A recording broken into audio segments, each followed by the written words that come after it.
पाकिस्तान के रक्षा मंत्री ख्वाजा आसिफ ने भारत को युद्ध की सीधी सीधी धमकी दी है। उसने कहा है कि अगर हमारे देश में पानी की किल्लत होती है तो वो इसके लिए भारत के साथ युद्ध करने से पीछे नहीं हटेंगे। और ये सब युद्ध की धमकी और पानी की कमी की बात पाकिस्तान में शुरू कहां से हुई? इसके लिए हम चलते हैं 22 अप्रैल 2025 का वो काला दिन, जब पहलगाम में आतंकी हमला होता है। कई भारतीय नागरिक उस हमले में मारे जाते हैं, जिसका सीधा सीधा आरोप भारत पाकिस्तान के ऊपर लगाता है कि ये जो हमला करवाया गया है इसके पीछे पाकिस्तान का हाथ है और पाकिस्तान प्रायोजित आतंकियों का हमला है। और पाकिस्तान इस हमले को साफ इनकार करता है कि भाई हमने ये हमला तो नहीं किया। इसके चलते हमारी सरकार फिर शुरू करती है ऑपरेशन सिंदूर, जिसके बारे में आपने अच्छे से देखा ही होगा। हमारा गोदी मीडिया कैसे इस्लामाबाद से लेकर कराची तक कब्जा करके बैठ गया था। इसी बीच दोनों देशों में जंग शुरू हो जाती है और हमारी भारतीय सेना पाकिस्तान को मुंह तोड़ जवाब देती है। और इसी बीच पाकिस्तान की आर्मी, पाकिस्तान की सरकार ये दावा करने लगती है कि हमने भारत के कई फाइटर जेट गिरा दिए और कई जवानों को मार डाला। लेकिन हमारी सरकार इस चीज को साफ साफ मना कर देती है कि हमारा कोई जानी मानी नुकसान नहीं हुआ है। और हमारे रक्षा मंत्री जो राजनाथ सिंह जी थे, उनका बयान सुनिए, जिन्होंने पार्लियामेंट में और आपको प्रश्न पूछना है तो यह पूछिए, आपको प्रश्न पूछना है तो यह पूछिए कि इस ऑपरेशन में क्या हमारे जाबाज सैनिकों को कोई क्षति हुई है, तो उसका उत्तर है नहीं। जो जानकारी अब निकल के आ रही है उस बयान के बिल्कुल उलट है। मतलब उन्होंने पार्लियामेंट में उस समय या तो झूठ बोला था या फिर उनको इस बारे में कोई जानकारी नहीं थी कि हमारे फाइटर जेट गिरे हैं, हमारे जवान मारे गए हैं, शहीद हुए हैं। आप ये बात सोचिए कि वो हमारे रक्षा मंत्री हैं, या तो उन्होंने हमको झूठ बोला।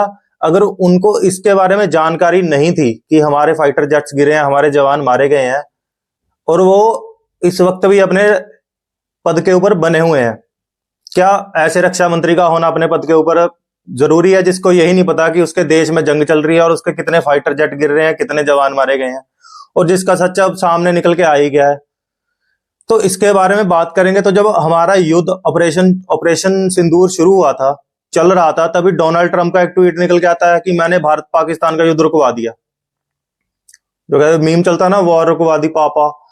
इसी बीच ये बात देश में फैल जाती है कि ईरान से, अमेरिका से ट्रंप ने ऐलान कर दिया कि भारत और पाकिस्तान का युद्ध रुक गया। अब सोचिए कि अमेरिका का राष्ट्रपति हमारे चल रहे युद्ध की घोषणा करता है कि मैंने इसके बीच में सीज फायर करवा दिया। तो एक ट्वीट के चलते सारा युद्ध रुक जाता है। और इसी बीच जो फजीयत हमारे साथ की हुई, आपने पूरे इंटरनेशनल मीडिया में देखा, जो इन्होंने ड्रामा किया था गोदी मीडिया ने मिलकर, वो सारा आपने देखा। और इसके चलते हमारी एक संधि पाकिस्तान के साथ थी, जो सिंधु जल समझौता था, जो 19 सितंबर 1960 को हुआ था, जिसके चलते सिंधु नदी का जल भारत से पाकिस्तान जाता था।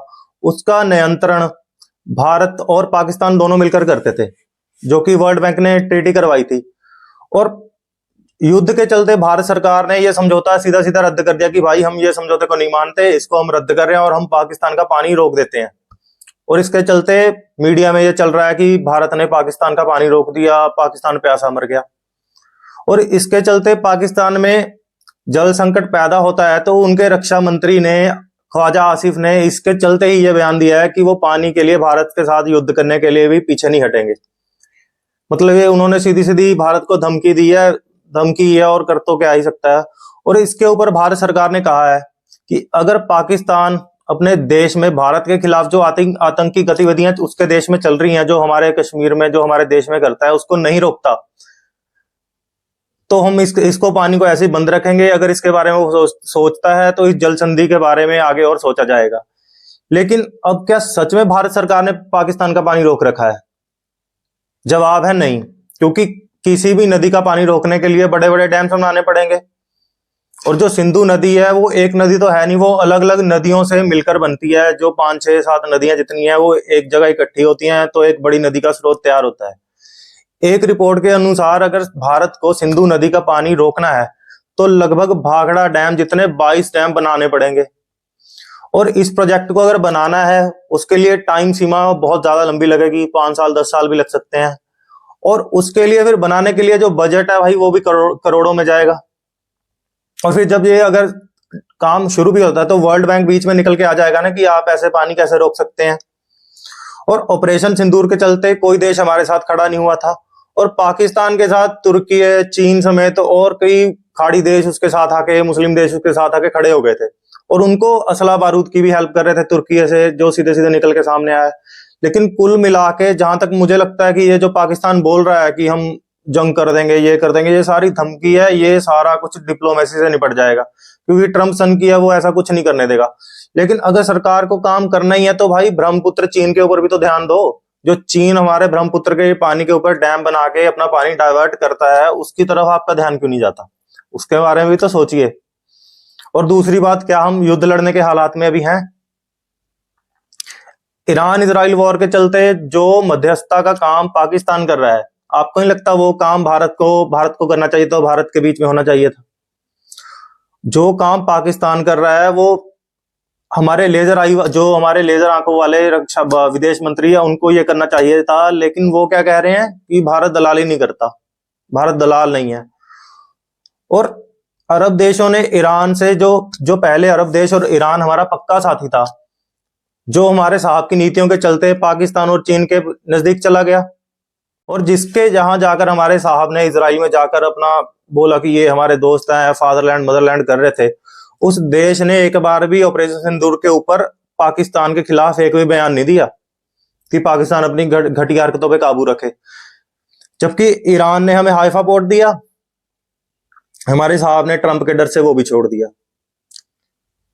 और ईरान से जो हम कच्चा तेल लेते थे, उसके ऊपर भी हमारे ऊपर सैंक्शन लगा दे कि आप ईरान से तेल नहीं ले सकते। भाई, जो ईरान हमें इंडियन करेंसी में तेल देता था, वो हमने ट्रंप के डर से लेना बंद कर दिया।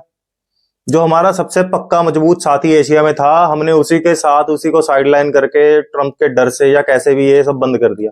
और फिर दूसरे नंबर पे आता है रशिया, जो सीधे सीधे अमेरिका के खिलाफ हम हमेशा भारत का साथ देता था। और अमेरिका की टैरिफ की धमकी के चलते हमारी सरकार ने रशिया से भी कच्चा तेल लेना करीब करीब बंद कर दिया। और रशिया आज उसी पाकिस्तान के करीब जाता हुआ आपको नजर आ रहा है। इस्लामाबाद से रशिया के लिए प्लेन चलने शुरू भी हो गए हैं। और एक बात और बताता हूं आपको, कुछ ही टाइम में एक खबर और सुनती हुई नजर आएगी कि ब्रिक्स में पाकिस्तान शामिल हो रहा है। मतलब भारत के लिए कितने शर्म की बात है पाकिस्तान अगर ब्रिक्स में शामिल हो जाए।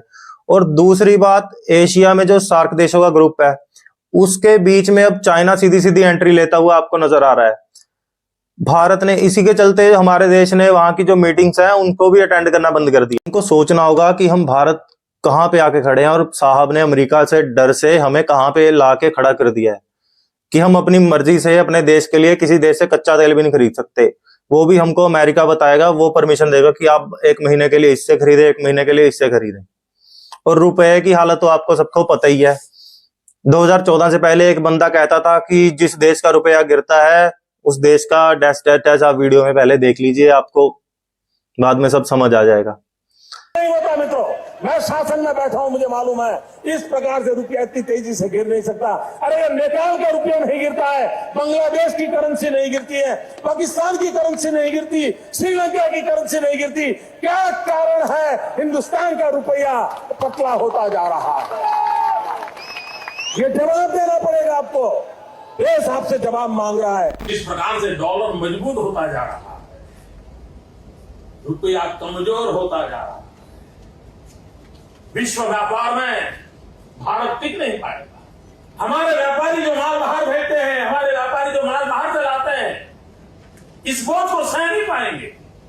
इवन भारत सरकार जो चीजें लाती है, भेजती है, उसको सहना मुश्किल हो जाए। और दिल्ली की सरकार जवाब नहीं दे रही है कि नेपाल का रुपया कोई प्रॉब्लम नहीं है, बांग्लादेश की करेंसी को कोई प्रॉब्लम नहीं है, पाकिस्तान की करेंसी को कोई प्रॉब्लम नहीं है, श्रीलंका की करेंसी को कोई प्रॉब्लम नहीं है। हमारे अड़ोस पड़ोस में छोटे देशों को भी डॉलर के मुकाबले में कोई नुकसान नहीं हो रहा है।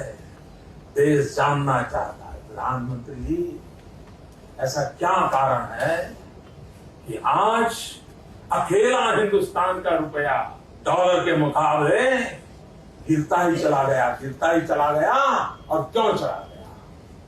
और मैंने साफ मांग की है, ये सिर्फ आर्थिक कारणों से नहीं हुआ है, ये आपकी भ्रष्ट राजनीति जो चली है दिल्ली से, उसका इसके अंदर बहुत बड़ा रोल है, बहुत गंभीर। अगर आपको ये वीडियो पसंद आई है तो वीडियो को लाइक जरूर करें, चैनल को सब्सक्राइब करें। Thank you so much.